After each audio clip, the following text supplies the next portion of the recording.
Good morning students. आज हम बाकी के एमसीक्यूज डिस्कस करेंगे। तो ये उम्मीद करता हूँ कि पहले वाले जितने भी एमसीक्यूज हैं आपने वो सब के सब सॉल्व कर लिए होंगे। तो 25th जो एमसीक्यूज जो आज हम डिस्कस करेंगे, तो इसमें क्या है, guarantee given on behalf of customers. तो जो गारंटी गिवन होगी ऑन बिहाफ ऑफ कस्टमर्स वो क्या होती है? Is it A current liability, non current liability, contingent और अ फिक्स्ड लाइबिलिटी? तो जो गारंटी गिवन होती है कस्टमर्स के द्वारा ऑन बिहाफ ऑफ कस्टमर्स, उसे हम कॉन्टीजेंट लाइबिलिटी कहते हैं। तो कॉन्टीजेंट लाइबिलिटी क्या होती है? कॉन्टीजेंट लाइबिलिटी को हम कह सकते हैं कि ये वो लाइबिलिटी है which may occur, which may not occur, that may be incurred by an entity depending on the outcome of an uncertain future event।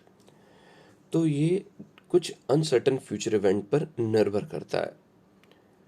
Example के तौर पर, outcome of A pending law suit, किसी का court में case चल रहा है और वो लॉ सूट उसके फेवर में अगर आ गया तो इट इज़ नॉट लाइबिलिटी, और अगर वो बिजनेस के अगेंस्ट जाएगा then it will become a liability. So contingent liability क्या होती है कि इट में अकर और इट में नॉट अकर। तो जो गारंटी हमने किसी कस्टमर के बिहाफ पर दी है वो किसके लिए दी होगी कि कस्टमर ने कोई लोन लिया होगा, कोई ट्रांजैक्शंस की होगी, उसके अगेंस्ट हमने गारंटी दी होगी कि आपको पेमेंट मिल जाएगी। तो ये लाइबिलिटी अक्कर कब होगी? जब कस्टमर डिफॉल्ट करेगा।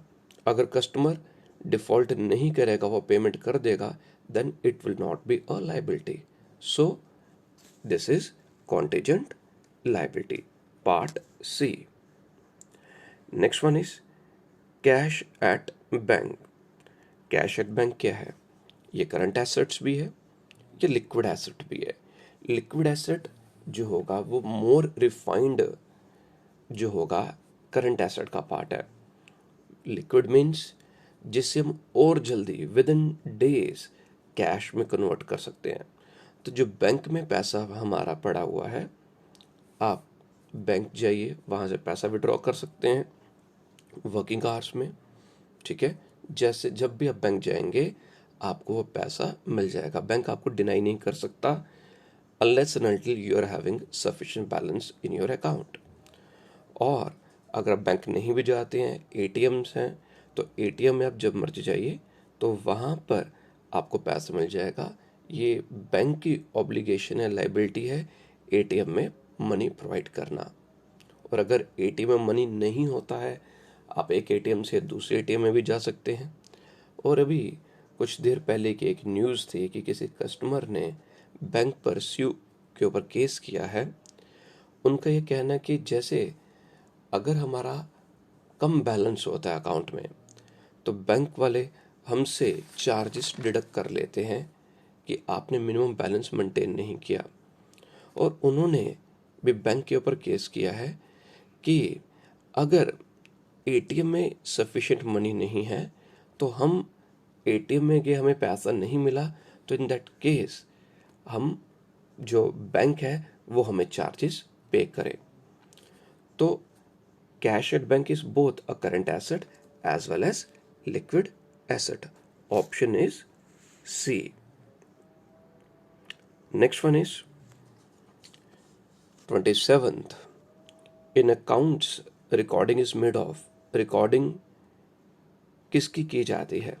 Only financial transactions. जो आपको पहला मैंने एक कोड वर्ड दिया था IMRCSAC, तो उसमें क्या बताया था? Only financial transactions which can be measured in terms of money can be recorded in the books of account.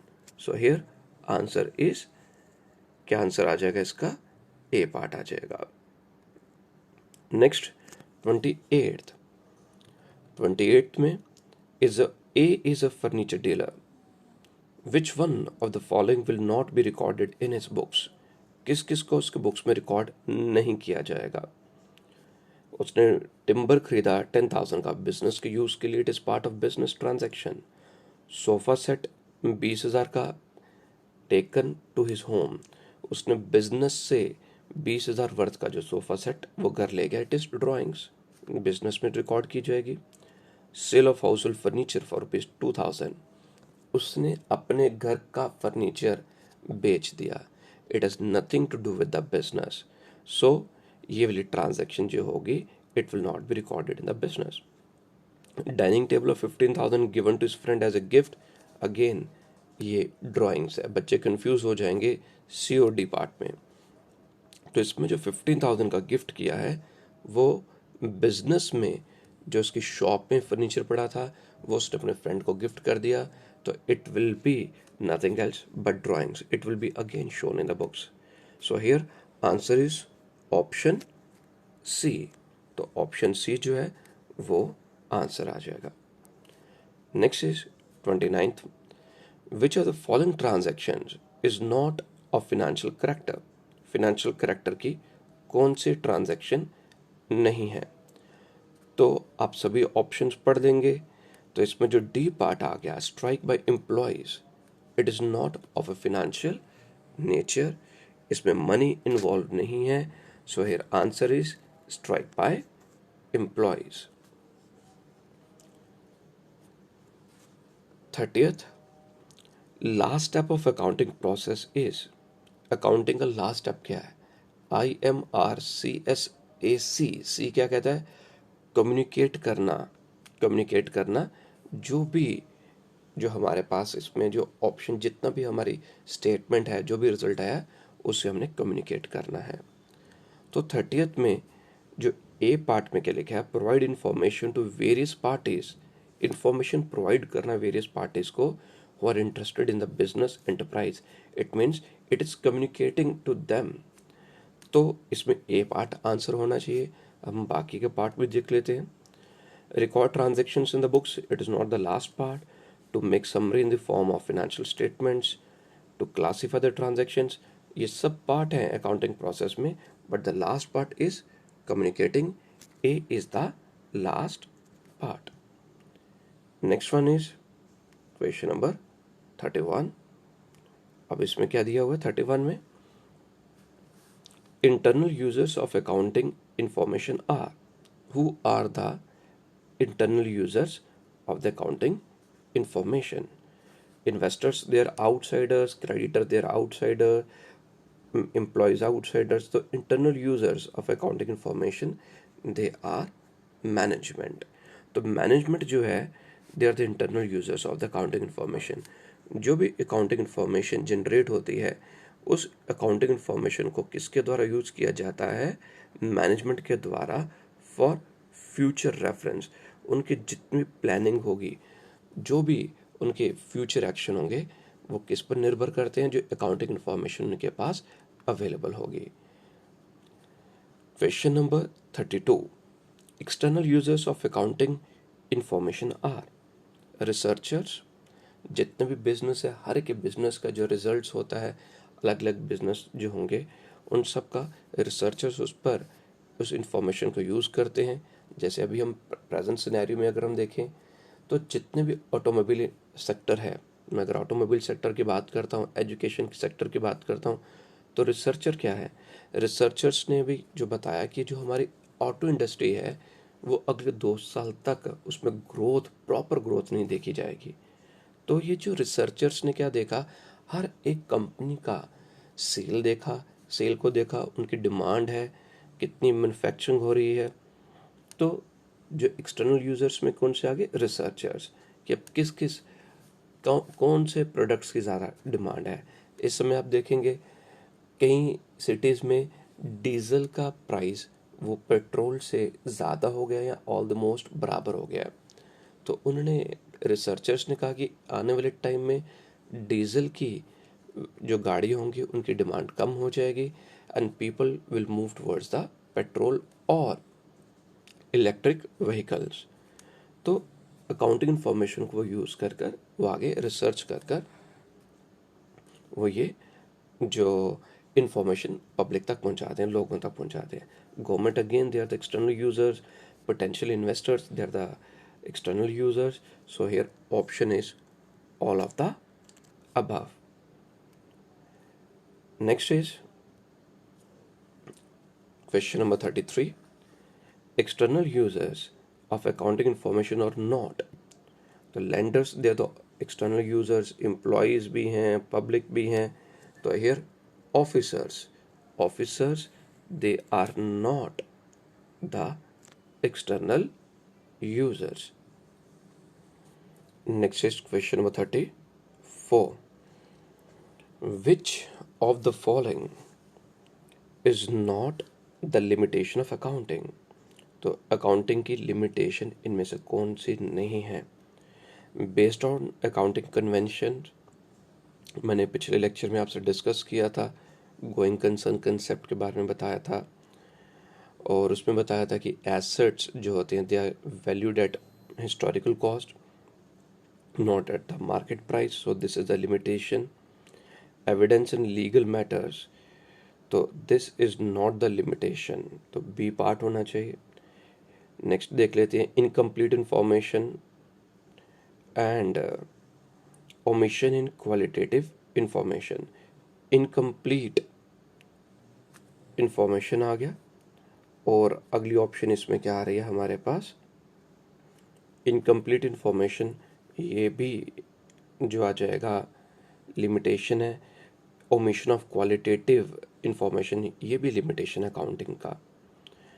Qualitative information आपको बेसिक्स में मैंने बताया था कि हमारे पास जब अकाउंट्स में होगा हम सिर्फ क्वांटिटी को एक्सप्रेस कर सकते हैं, क्वालिटी को नहीं. मेरे पास बहुत ही बेहतर एम्प्लॉयज़ हैं, बहुत ही बेहतर स्टाफ है, तो ये मेरे बिजनेस का जो एक प्लस पॉइंट है. But I can not show these features in my books of accounts. तो इसमें जो लिमिटेशन नहीं है वो आ जाएगा evidence in the legal matters. तो ये अकाउंटिंग की लिमिटेशन नहीं है. Next one is question number 35. Which one of the following is not an objective of accounting? इनमें से अकाउंटिंग का ऑब्जेक्टिव कौन सा नहीं है? Provide information about the assets, liabilities and capital of the enterprise. Yes, it is objective. B में information provide करेंगे assets and liabilities of the proprietor. Proprietor की एसेट्स एंड लाइबिलिटीज की इंफॉर्मेशन प्रोवाइड करना it is not the objective of the accounting. Business के record maintain करने, provide information regarding profit and loss of the enterprise, बाकी सब जो है वो ऑब्जेक्टिव्स हैं. So here option is B. तो बी जो ऑप्शन है उसे आप टिक कर लेंगे. Next one is question number 36. 36 question में क्या आ जाएगा? If accounting information is based on facts and it is verifiable by documents, it has the quality of. तो कौन सी क्वालिटी होनी चाहिए इसमें? अगर हमारी अकाउंटिंग इन्फॉर्मेशन है वो किस पर निर्भर है, किस पर बेस्ड है? फैक्ट्स के ऊपर है. और वेरीफाइबल, वेरीफाई मीन्स हम उसके सोर्स को देख सकते हैं, चेक कर सकते हैं कि वेरीफाई मीन्स चेक कर सकते हैं डॉक्यूमेंट से. तब हम कहेंगे कि इट इज़, जितनी भी हमारी इंफॉर्मेशन है वो रिलायबल है, जिस पर हम भरोसा कर सकते हैं. तो here answer should be reliability. It should B reliability. कई बार कुछ ऑप्शंस होंगी, उनका आपको ऐसे लगेगा कि ए भी है, बी भी है, सी भी है, तो बहुत सटल डिफरेंस होगा. तो उस डिफरेंस को समझने के लिए ही बेसिक कंसेप्ट्स आपको क्लियर होने चाहिए. तो basic concept each and everything अगर वो क्लियर होगा तो ज़्यादा अच्छे ढंग से आप सॉल्व कर सकेंगे. अगर मैं कंपेयर करता हूँ इसको 11th और 12th के, जैसे आपको अगर न्यूमेरिकल्स प्रैक्टिकल्स क्वेश्चंस आ जाते हैं तो वो स्टिल आप थोड़ा भी आपका बेसिक्स कमज़ोर होगा, आप स्टिल आप प्रैक्टिकल अटेम्प्ट कर सकते हैं. बट एमसीक्यू के लिए ये बहुत ज़रूरी है कि आपको सारी की सारी इंफॉर्मेशन क्लियर होनी चाहिए. 37th bookkeeping and accounting.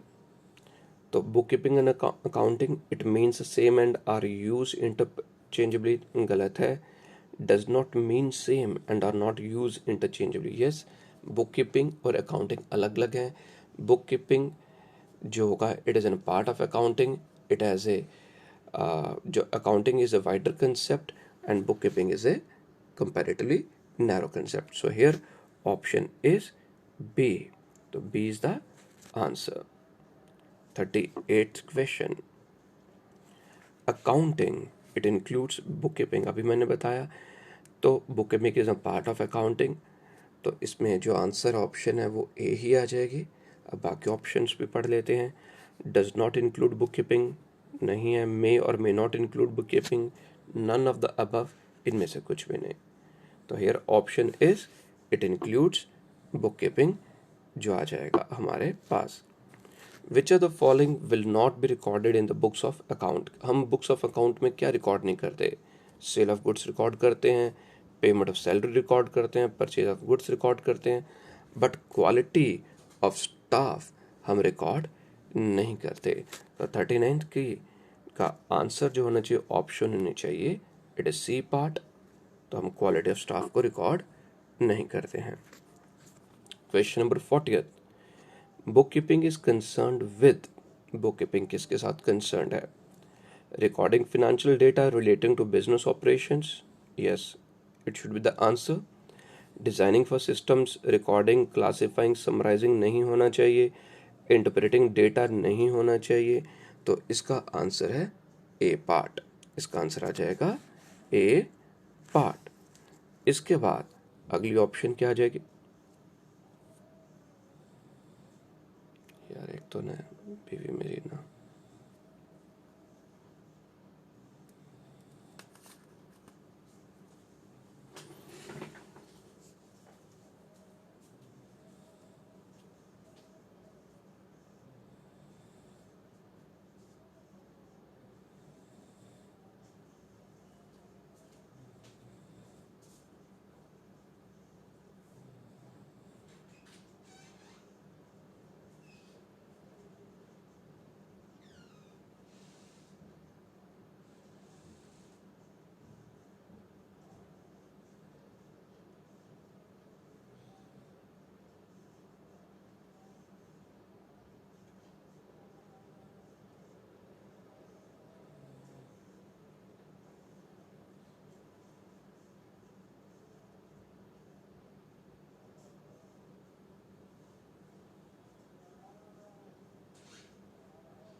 41 में क्या था?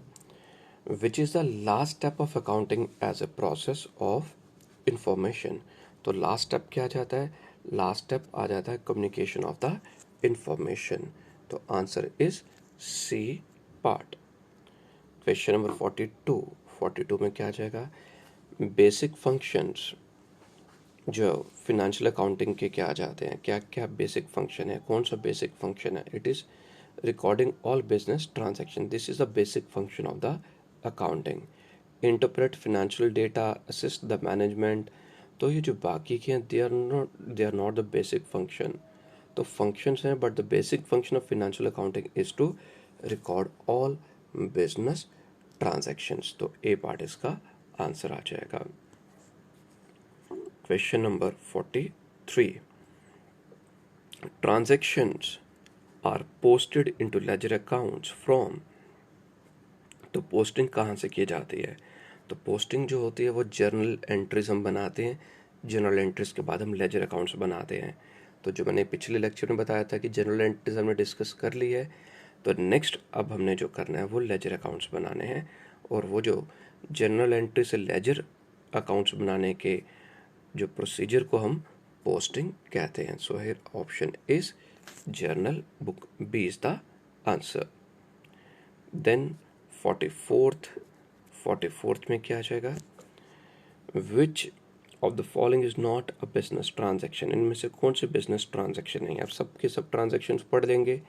इसका जो आंसर है, ऑप्शन है, वो डी है, purchase a LCD for personal use. तो LCD जो खरीदी गई है पर्सनल यूज़ के लिए, और ये नहीं लिखा कि बिजनेस के पैसों से खरीदी गई है। बाकी का अगर आप पढ़ते हैं, हमने गुड्स को खरीदा रीसेल के लिए, it is business transaction. Salaries and wages पे की एम्प्लॉयज़ को ही हम पे करेंगे, बिजनेस ट्रांजैक्शन। ऑफिस प्रेमिसेस का रेंट पे किया, बिजनेस ट्रांजैक्शंस। तो D part should be the answer कि हमने LCD खरीदी है पर्सनल यूज़ के लिए, और अगर कुछ नहीं लिखा आगे तो हम ये एज्यूम करेंगे वो अपने पर्सनल पैसों से किया है। अगर क्वेश्चन में स्पेसिफिकली लिखा होगा कि बिजनेस के मनी से हमने LCD घर के लिए खरीदी है, देन वो हमारा ऑप्शन नहीं होता। 45th में भी ऑलमोस्ट मिलता जुलता ही क्वेश्चन है। विच of the following transactions will not be recorded in the books of the account. किसे रिकॉर्ड नहीं करेंगे? तो LCD जो पर्सनल यूज़ के लिए खरीदी है, paying the amount for personal bank account. Here specifically लिखा है कि पैसा कहाँ से लिया है? बैंक के पर्सनल अकाउंट से। जो जो ओनर है, प्रोप्राइटर, उसके पर्सनल अकाउंट से पैसा दिया है। तो बाकी ऑप्शंस में मशीनरी खरीदी है मैन्युफैक्चरिंग के लिए, मशीनरी खरीदी है बेचने के लिए, रीसेल के लिए, सैलरीज एंड वेजेस पे किए हैं, तो सब बिजनेस ट्रांजैक्शन है। So here answer is A part. तो A part is the answer. Next question number 46। 46 में क्या है? तो 46 में है, accounting does not show the realisable value of business, it is. तो ये क्या है? बिजनेस की लिमिटेशन है, एडवांटेज है, क्या है? सो this is the limitation of accounting. तो गोइंग कंसर्न कंसेप्ट में मैंने आपको क्या बताया था कि हम जो अपने एसेट्स होते हैं, उन एसेट्स को हम हिस्टोरिकल कॉस्ट पर शो करते हैं अपने बुक्स में, उनको मार्केट प्राइस पर हम शो नहीं करते। सो वो अकाउंटिंग की लिमिटेशन है।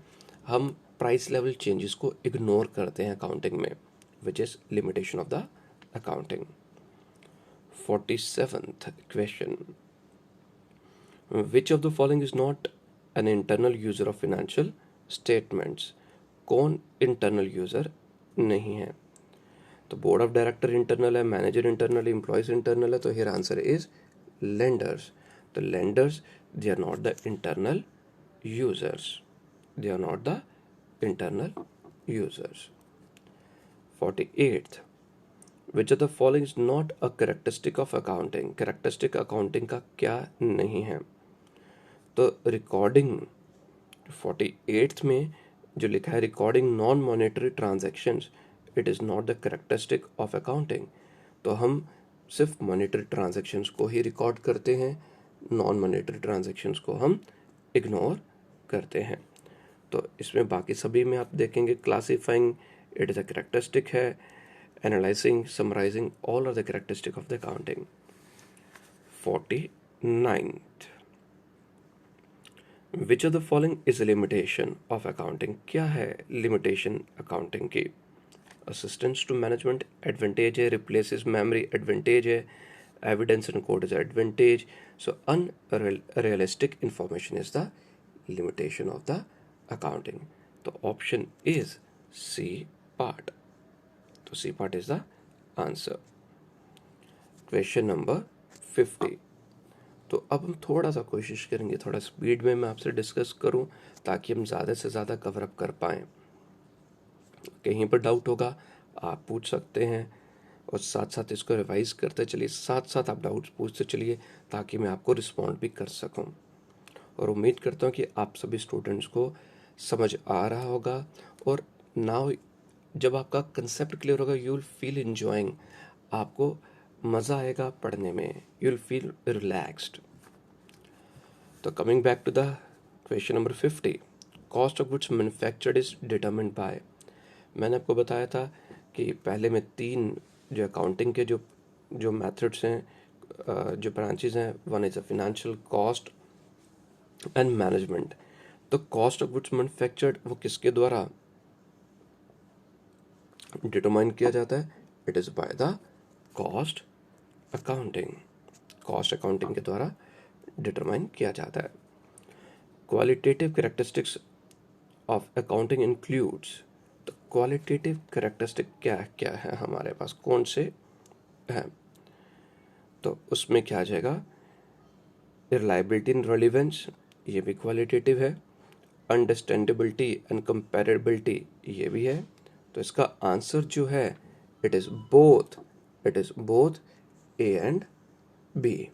तो both A and B is the qualitative characteristics of the accounting. Next one is question number 52.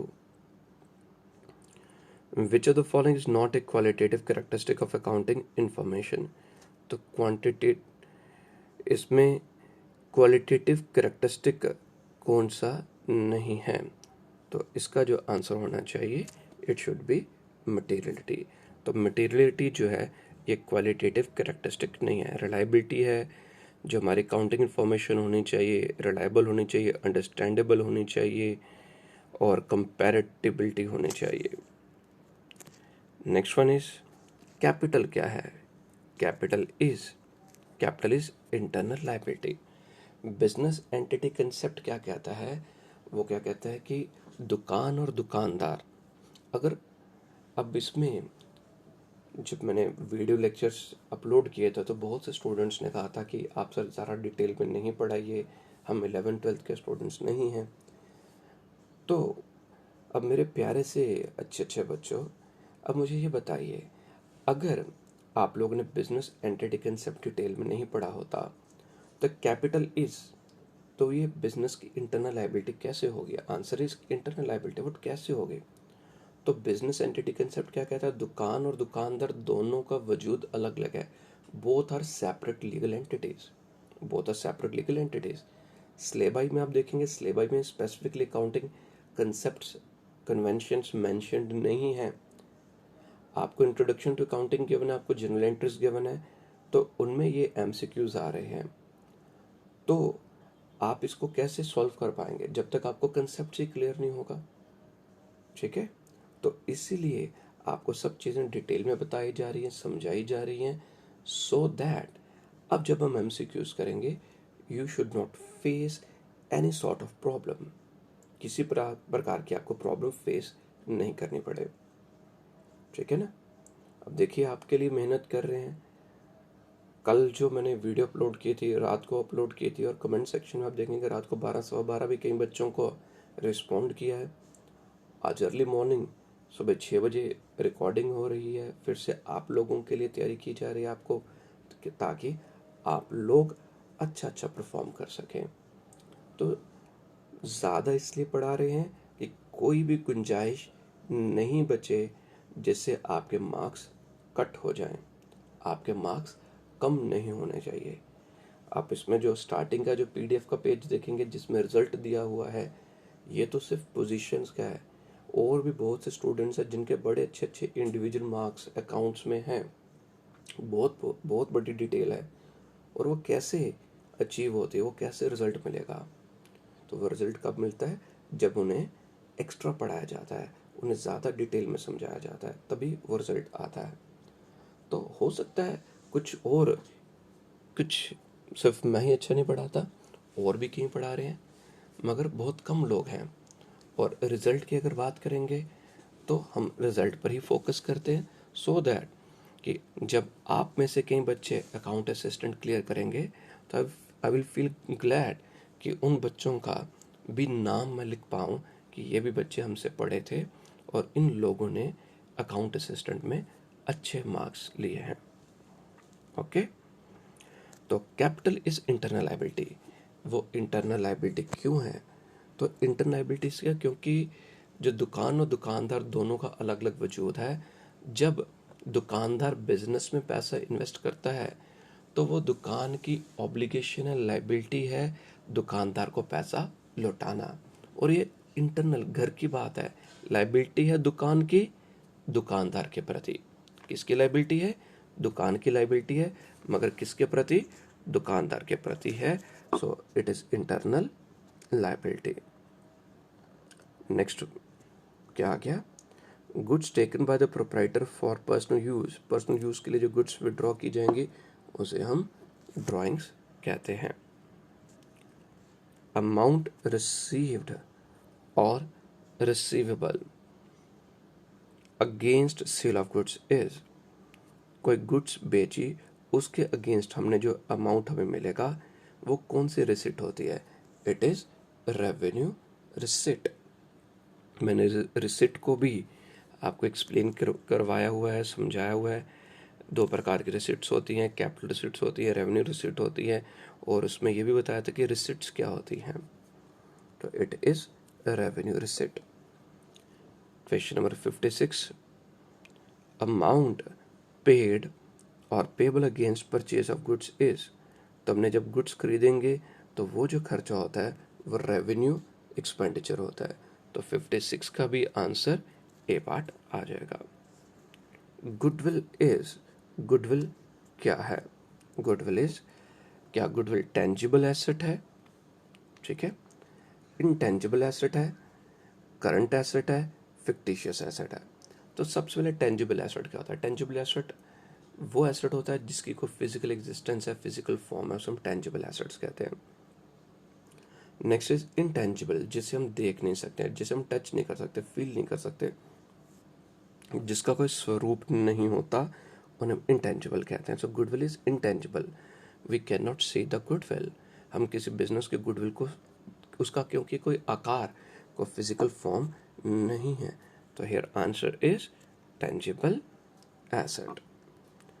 Next is question number 58। तो 58 में क्या आ गया हमारे पास? Expenditure of revenue nature that gives benefit for more than one accounting period. खर्चा तो revenue nature का ही है, बट इसका बेनिफिट एक से ज़्यादा ईयर्स के लिए होता है। उसे हम किस कैटेगरी में लेते हैं? Capital expenditure. अब इसमें तो ऊपर जो लिखा है आंसर क्वेश्चन में ही है, लिखा है कि एक्सपेंडिचर ऑफ रेवेन्यू नेचर का ही खर्चा है, बट इसका बेनिफिट एक ईयर से ज़्यादा पीरियड के लिए है। तो कैपिटल एक्सपेंडिचर जो होता है it is not in revenue nature, तो वो तो होगा ही नहीं। रेवेन्यू एक्सपेंडिचर भी नहीं होना चाहिए, क्योंकि रेवेन्यू एक्सपेंडिचर सिर्फ उसका बेनिफिट 1 साल के लिए होता है। तो what it means deferred revenue expenditure. अब डेफर्ड रेवेन्यू एक्सपेंडिचर होता क्या है? ये रेवेन्यू इन नेचर होता है, रेवेन्यू खर्चे की तरह ही होता है जो इनकर किया जाता है किसी अकाउंटिंग पीरियड में, मगर इसका बेनिफिट जो होता है वो हम फ्यूचर अकाउंटिंग ईयर्स में, पीरियड्स में ड्राइव करते हैं। ये वो खर्चे होते हैं यूजली जो लार्ज इन अमाउंट होते हैं, लार्ज इन अमाउंट होंगे, अगर हम सेम अकाउंटिंग ईयर में अपने बुक्स ऑफ अकाउंट में शो करेंगे तो कई बार ऐसी परिस्थिति आ जाती है कि in that year business loss reflect करेगा, क्योंकि इनकी अमाउंट काफ़ी ज़्यादा होती है, मगर इनका जो बेनिफिट होता है वो सेम ईयर में नहीं मिलता, और इसका जो बेनिफिट होता है आर नॉट कंज्यूम्ड और not derived with in the same accounting period. तो सेम ईयर में इसका बेनिफिट नहीं मिलता। जैसे एडवर्टीजमेंट एक्सपेंसेस, तो एडवर्टीजमेंट एक्सपेंसेस जो होगा तो उसका बेनिफिट किसी, जैसे कोका कोला, तो ऐड आती थी ठंडा, मतलब जो ठंडा बोले तो क्या आ गया, तो उसमें क्या क्या कि उन्होंने लोगों का एक इतनी सारा एडवर्टीजमेंट कैंपेन किया था। आज भी हम ठंडा बोले तो मेरे ख्याल से वही ऐड थी ना, ठंडा बोले तो कोका कोला। तो अगर किसी ने ठंडा पीना है तो it means it is nothing else but Coca Cola. तो इसमें क्या कहा कि इतनी सारी एडवर्टीजमेंट की थी उन्होंने एट दैट टाइम कि लोगों के जहन में एक ही चीज़ आ गई थी, और मगर जो उसका बेनिफिट था कोल्ड ड्रिंक का, वो सिर्फ यही नहीं था कि उस ऐड की वजह से लोगों ने सिर्फ एक ही साल जो कोल्ड ड्रिंक को कंज्यूम किया था, उसका बेनिफिट आने वाले 2 3 4 5 साल तक। अगर मैं आज को एडवर्टीजमेंट करता हूँ अपने सेंटर की, तो ज़रूरी नहीं है कि मेरे पास आज ही बच्चा पढ़ने के लिए आएगा, इसी ईयर पढ़ने के लिए आएगा। हो सकता है कि कोई student right now is in 10th standard, उसने मेरे रिजल्ट्स को देखा और 10th में उसने डिसाइड कर लिया था कि after 10th I will opt for commerce, और अगर मैं कॉमर्स ऑप्ट करता हूँ then I will go to the Oracle commerce tutorial, मैं ऑरेकल में जाऊँगा पढ़ने के लिए। मैंने एडवर्टीजमेंट आज से 2 साल पहले की, बट बेनिफिट मुझे कब मिला, 2 साल के बाद भी मेरे पास जो कैंडिडेट्स, मेरे पास कस्टमर्स आते रहे। तो डेफर्ड रेवेन्यू एक्सपेंडिचर में क्या किया जाता है कि यूजुअली ये 5 ईयर्स में इसको बांट दिया जाता है इसका बेनिफिट को। तो 1/5 5 ईयर्स मीन्स हर साल 3 to 5 ईयर्स होता है, हर साल 1/5 हिस्सा, एक जैसे आ गया किसी ने 1 करोड़ एडवर्टीजमेंट पर खर्च किया तो 1/5 इसका किया 20 lakhs। हर साल प्रॉफिट एंड लॉस अकाउंट में 1 करोड़ का 1/5 मीन्स 20 lakhs खर्चा शो किया, और हर साल 20 lakhs 20 लाख प्रॉफिट लॉस में खर्चा शो किया। अगर सेम ईयर में वो 1 करोड़ रुपया 1 करोड़ प्रॉफिट लॉस अकाउंट में लिख देंगे, खर्च में 1 करोड़ लिख देंगे, तो हो सकता है कि हमारा जो प्रॉफिट होगा सेम ईयर का वो कम शो हो या लॉस शो हो जाए। तो इसलिए हर साल 20-20 लाख बांट दिया जाता है। तो जैसे पहले साल 1 करोड़ रुपीस खर्च किया था, 20 lakhs चला गया प्रॉफिट लॉस में, बाकी का जो पैसा है वो बैलेंस शीट में अंडर द हेड एसेट्स में फिक्टिशियस एसेट्स के रूप में शो किया जाता है। ठीक है, बाकी जब हम फिनेंशियल स्टेटमेंट्स पढ़ेंगे लेटर पार्ट में, प्रैक्टिकल भी जब यूज़ किया जाएगा कैसा होगा तब आपको और अच्छे ढंग से क्लियर हो जाएगा। ठीक है, तो here option is deferred revenue expenditure. Next one is 59th। A person who owes money to a firm against goods sold is called a। तो पर्सन जिसने पैसा देना है फर्म को, हमने उनको गुड्स बेची और उसने हमको पैसा देना है, तो उन्हें हम क्या बोलते हैं, डेटर। डेटर वो पर्सन है जिनको हमने गुड्स बेची होती है और उनसे इसके बदले में पैसा लेना होता है। Question number 60। A person to whom money is owed, जिसको हमने पैसा देना होता है, हमने उनसे को गुड्स खरीदी होंगी और उसके बदले में हमने जिनको पैसा देना होता है उन्हें हम क्रेडिटर बोलते हैं। Next is purchase refers to the purchase of. Purchase क्या होती है, हम कब वर्ड परचेज यूज करते हैं, जब हमने गुड्स खरीदी होंगी रीसेल के लिए। तो जब हमने बेचने के लिए गुड्स खरीदी हैं तब हम गुड्स को जब खरीदते हैं तब हम वर्ड परचेज यूज करते हैं। हमने स्टेशनरी खरीदी ऑफिस के लिए, ये परचेज नहीं, परचेज ऑफिस स्टेशनरी है मगर ये हमने कंजम्पशन के लिए है, ये हमने बेचने के लिए नहीं खरीदी। तो जो ऑफिस यूज़ के लिए अगर स्टेशनरी ली है वो एक्सपेंस होगा, अगर मेरी स्टेशनरी की दुकान है और मैंने स्टेशनरी खरीदी है, वो स्टेशनरी मैंने बेचने के लिए खरीदी होगी, देन उसके लिए हम परचेज वर्ड यूज़ करेंगे। एसेट्स फॉर द फैक्ट्री, अगर उनके एसेट्स खरीदे होंगे, परचेज किए होंगे, तो उनके लिए वर्ड हम परचेज नहीं लिखते, हम अपनी बुक्स में एसेट्स का नाम लिखेंगे। सो here option is goods for resale. मैंने बेसिक्स लेक्चर्स में गुड्स का कंसेप्ट और एसेट्स का कंसेप्ट बहुत डिटेल में बताया है, और मैंने तब इम्पोर्टेंट बोला था, तो ये वही कंसेप्ट का पार्ट आ जाएगा। Question number 62, a liability arises because of. Liability कैसे जनरेट होगी? मैंने अगर कैश पर कोई चीज़ खरीदी होगी, लाइबिलिटी थोड़ा बनेगी, मैंने सामान खरीदा, पैसा दे दिया। हाँ, अगर मैं कोई चीज़ उधार पर खरीदता हूँ, देन अब वो मेरे लिए बोझ बन जाएगा, मेरे लिए लाइबिलिटी बन जाएगी उसको पे ऑफ करना। सो क्रेडिट ट्रांजैक्शन से लाइबिलिटीज जनरेट होती है। Next is the amount invested by the proprietor in A business is called. तो प्रोप्राइटर के द्वारा, ओनर के द्वारा जो बिजनेस में पैसा इन्वेस्ट किया जाता है, उसको हम कैपिटल कहते हैं। क्या कहते हैं उसे? हम कैपिटल कहते हैं। 64th, अगेन अकाउंटिंग कंसेप्ट आ जाएगा इसमें, वो पीछा नहीं छोड़ेगा, बेसिक्स चीज़ें। तो अकाउंटिंग कंसेप्ट क्या आ जाता है हमारे पास? तो इसमें क्या लिखा है? Stock is valued at. Stock किस पर वैल्यू किया जाता है? जो कंजर्वेटिज्म अप्रोच है, कंसेप्ट है, वो क्या कहता है? वो क्या कहता है कि हमने जो अपना जो लॉसेस, हमें कोई भी, हमें लगता है कि दूर से भी लगता है कि ये लॉस हो सकता है, ठीक है, हमें कुछ ऐसे लगता है, एक्चुअल में लॉस नहीं है, बट अगर हमें लगता है कि इससे लॉस हो सकता है, तो हम उसे अपने बुक्स में अकाउंट फॉर कर लेंगे। बट रेवेन्यू को कब हम अकाउंट फॉर करेंगे, कब अपने बुक्स में शो करेंगे? जब वो एक्चुअल में ड्यू हो जाएगा।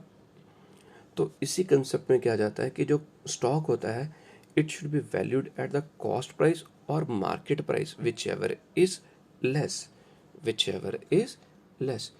ए पार्ट, तो ए पार्ट आ जाएगा। वो क्यों? मेरे पास, मैंने स्टॉक खरीदा, गुड्स खरीदी हुई हैं, मैंने 10,000 रुपये का कोई इलेक्ट्रॉनिक आइटम है, मेरी इलेक्ट्रॉनिक शॉप है, मैंने 10,000 रुपीज़ की खरीदी है, तो कॉस्ट इज़ 10,000। बट आज वो मेरा स्टॉक बिका नहीं, मैं सेल नहीं कर पाया, लॉकडाउन हो गया, ठीक है।